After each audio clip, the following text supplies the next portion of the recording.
Hi guys, today we have a great game between Erigaisi Arjun and Shirov Alexei play in TePe Sigeman Malmo tournament on 3rd May 2022, so this year. Erigaisi Arjun had white pieces. He started with d4, Shirov Alexei responds with d5, c4, c6, knight to f3, knight to f6, knight to c3, e6 from Shirov, and bishop to g5, pin that queen. So we have d takes c4, e4, b5, e5, and h6. Removed the bishop to h4, and again g5 attacked the bishop. So this knight is only temporarily sacrificed. H takes knight and bishop take this knight. Next move is knight to d7 and pawn takes that f6 knight, bishop to b7, bishop to e2, knight takes f6 and bishop to f3, bishop to e7, removing pin from queen, and g3 from Erigaisi, queen to b6, and the threat is to put pressure on this pawn later with castling of queen side. So white castle king side, black castle queen side, and we have a lot of pressure on this pawn, and Erigaisi left that pawn, he sacrificed that pawn, and Shirov immediately took it with queen to d4. Rook from f to d1, attack the queen, and queen must go to c5, attack the bishop, so he defended bishop to h4, rook to g8, that is always good to line up your rook with the enemy king. Rook takes d8, and he replies with the bishop takes d8. From this position we have a lot of trades. Bishop takes f6 knight, bishop takes f6, and knight to f e4 with a double attack on the bishop and the queen, so you must move your queen from the danger zone, and he captured that bishop. Queen capture the knight on f6, and we have a h5, and look at this passed pawn on h5. He is only 3 squares from queening, and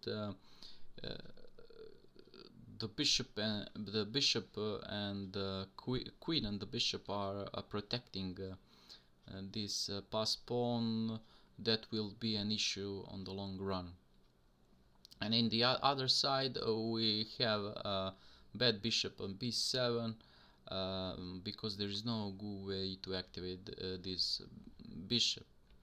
So here rook to d8, and Erigaisi start to opening that left side of the board with h4, c3 from Shirov, a takes b5, and c takes b2, but better in this position is to play rook to d2, and after queen to e3, then capture. You cannot capture this rook because next move is queening. So Shirov missed that move. He play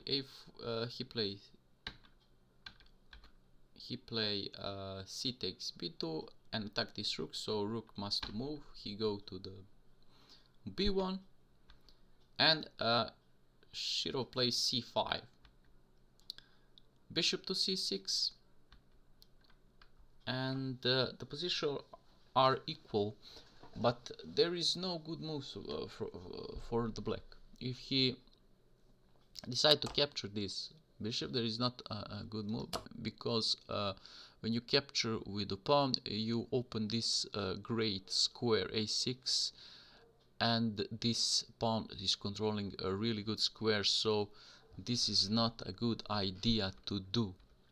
So after a lot of thinking, Shirov find this move, with the idea to march to h4, h3 and h2.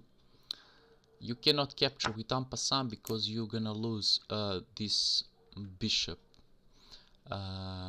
So Erigaisi play rook takes b2. He captured that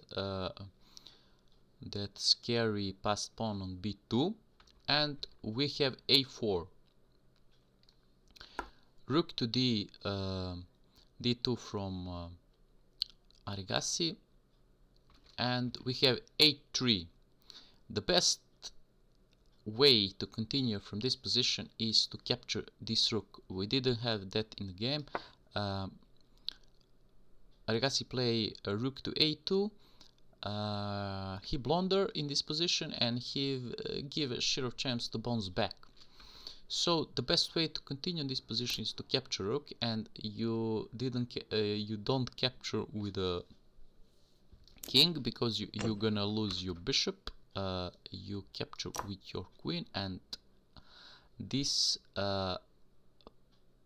pawn is free to march up. So h6, bishop take, c6, b takes c6, and you remove a king from this checking square. So you play c7, and after queen takes queen to e5 check, you capture this pawn, and you have protecting h8 square, that is queening square.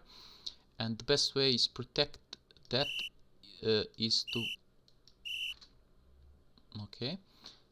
after h2, the best way to protect that square is to play f6. After queen take h6, queen goes to b3 check, king to c6.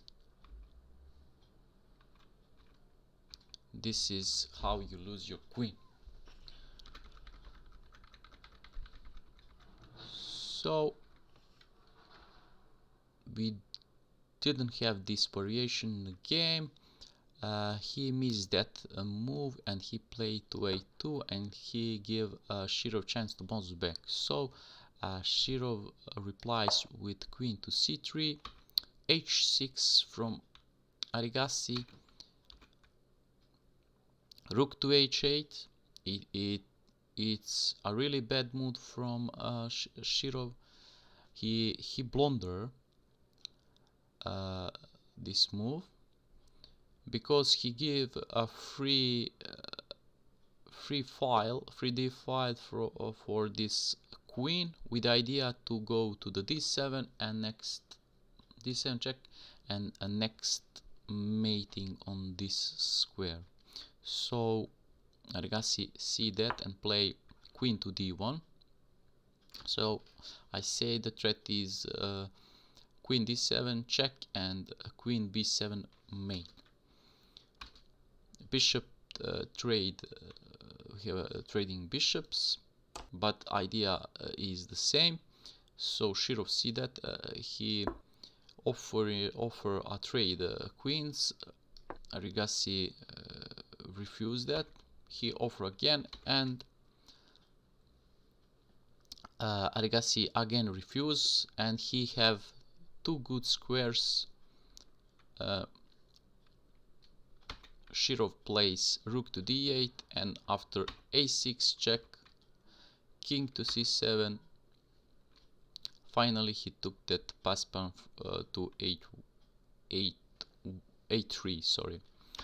We have a queen to b1 check, and king go to g2, rook to d1, and we have queen a7 check. You must capture this pawn, and after queen to a8 check, you protected. You later with this move protect this importantly square h1, and after king go to d6, we have h7. After this move, Shirov resigned them. The position is completely lost, and there is nothing he can do. he can try this check, and after rook to h1 there is really nothing he can do. If he grab this pawn, he gonna lose the rook, and if he plays h1, he simply lose this rook and the queen. So great game from Erigaisi Arjun. Tell me what do you think about this game. Don't forget to like the video if you like, and see you next time. I will inform you about this TePe Sigeman tournament often this year. See you later.